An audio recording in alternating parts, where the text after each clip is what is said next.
നമ്മുടെ നാട്ടിലെ എം.എൽ.എമാർക്ക് ലക്ഷക്കണക്കിന് രൂപ ശമ്പളമുണ്ടെന്നാണോ നിങ്ങൾ വിചാരിക്കുന്നത്?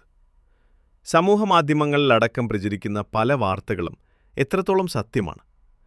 കേരളത്തിലെ ഒരു എം.എൽ.എയുടെ യഥാർത്ഥ മാസവരുമാനവും ആനുകൂല്യങ്ങളും നമുക്കൊന്ന് പരിശോധിക്കാം. പ്രത്യേക പദവികളില്ലാത്ത ഒരു സാധാരണ എം.എൽ.എക്ക് ലഭിക്കുന്ന ആകെ തുക 70,000 രൂപയാണ്.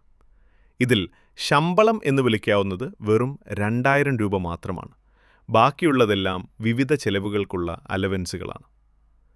അടിസ്ഥാന ശമ്പളം 2,000 രൂപ, മണ്ഡലം അലവൻസ് 25,000 രൂപ, ഓഫീസ് നടത്തിപ്പിനും ജനങ്ങളെ കാണുന്നതിനുമുള്ള ചെലവ്, യാത്രാ അലവൻസ് 20,000 രൂപ, ഫോൺ/ഇന്റർനെറ്റ് അലവൻസ് 11,000 രൂപ, വിവര അലവൻസ് പത്രം/പുസ്തകം 4 പുസ്തകം 4,000 രൂപ, അതിഥി സൽക്കാര അലവൻസ് 8,000 രൂപ. പലരും തെറ്റിദ്ധരിക്കുന്നത് ഈ 70,000 രൂപയും എം.എൽ.എയുടെ പോക്കറ്റ് മണിയാണെന്നാണ്. എന്നാൽ നിയമസഭയുടെ ഔദ്യോഗിക കണക്കുകൾ പ്രകാരം ഇതൊരു എം.എൽ.എ തന്റെ മണ്ഡലത്തിലെ ഔദ്യോഗിക പ്രവർത്തനങ്ങൾക്കായി ചെലവാക്കേണ്ട തുകയാണ്.